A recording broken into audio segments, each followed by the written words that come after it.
But not Siya na lang direct. tanongin mo kung anong... Oo, siya na lang. Siya na lang ang Dapat na po kayo mamangki sa Sumasagot na rin po kayo. Sir, pwede gusto mo ba sumagot sa mga tanong nila? Yung mga kaya mong sagutin, Pepe. Yung kaya mo lang sagutin. Nabanggit niyo kanina. Kung paano po yun? Paano nakilala si... Sabihin mo na. Paano mo nakilala si Mayor? Pakikisuyo lang ako kasi pakikisuyo lang.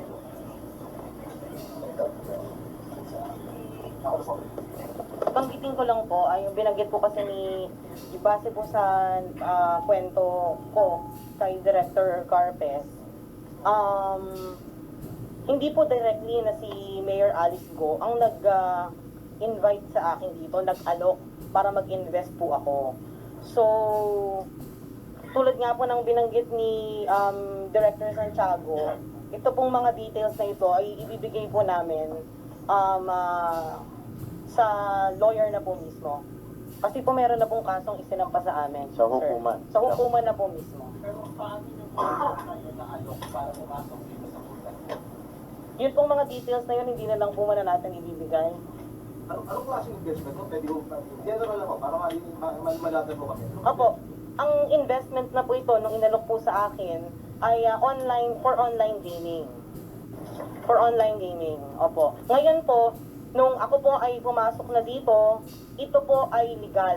Because I myself go to PAGCOR and meet the officials of OGLD, Offshore Gaming License Department, at ilang beses din po na ako ay naka-attend ng mga patawag ni Chairman Altenco.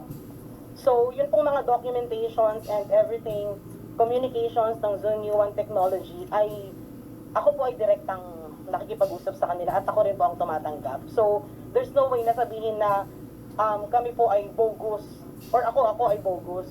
Opo, kasi po direkta po akong nakikipag-usap. I'm speaking for myself and not for everyone else po. Tama ko ba yung kilala si Mayor Alice Go, kilala niyo po personal? Kilala ko po because I've been in the media po for the past 21 years. Ako po ay TV host ng Buhay Pinoy TV show sa PTV Channel 4. Kaya po I really cover mga events, festivals. Kaya po nung nagkaroon ng Banban Festival, last year, kaya po ako nakapag-cover and naipakilala po being the mayor. Si Go dito ang nag-alok sa inyo ng investment. No, hindi po si Mayor Alice Go. Dismissed Banban Mayor Alice Go ang nag-alok sa akin. Iba pong tao, hindi po siya. Yun po mga details sa korte ko na lang po yan ibabanggitin.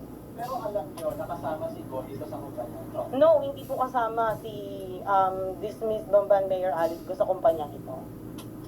Pero ikaw, alam mo yung nangyayari traffic sa kumpanya ito? Naku, wala pong trafficking na nangyayari dito. Kasi po ito lahat ay allegations pa lamang. At they have to prove it in court. Ganun po.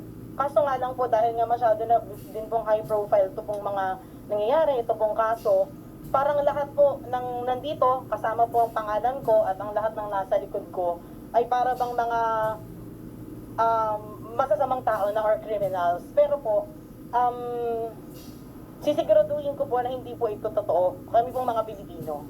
Para lang makuha ko na rin yung panig nyo. Kasi kanina, tama ba yung hindi ko? Sila yung sinisisi nyo na ikaw, Yes po. ginamit mo lang daw yung pangalan nila. Ginamit po kami ng kapatid niya po. Totoo ba yun?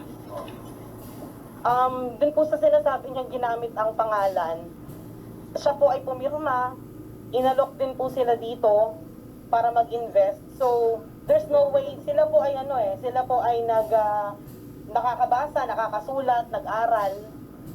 Kaya po, siguro po sa korte na lang po natin pag-usapan ito. Pwede mo ba maalis po yan? Yes po. Sige po, sige. Sigara sa mic po. Kumalang po.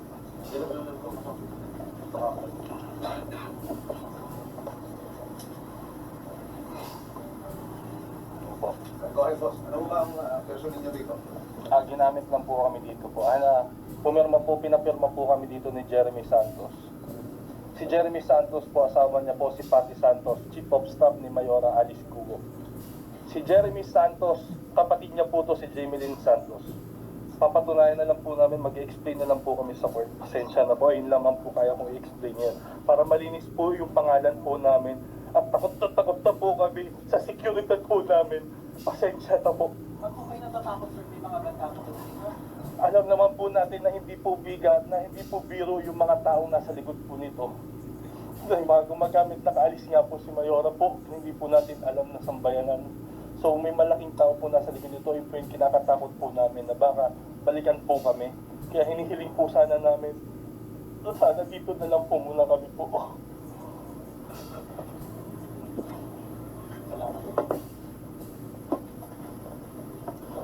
So, mayroon pa tayong tanong.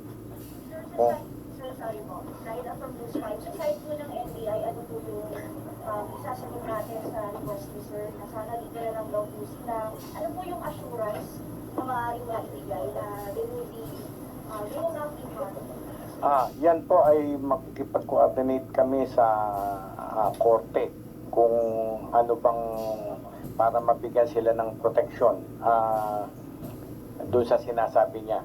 Remember, pagka merong allegations na mga threat, ay pinoproteksyonan po natin yan.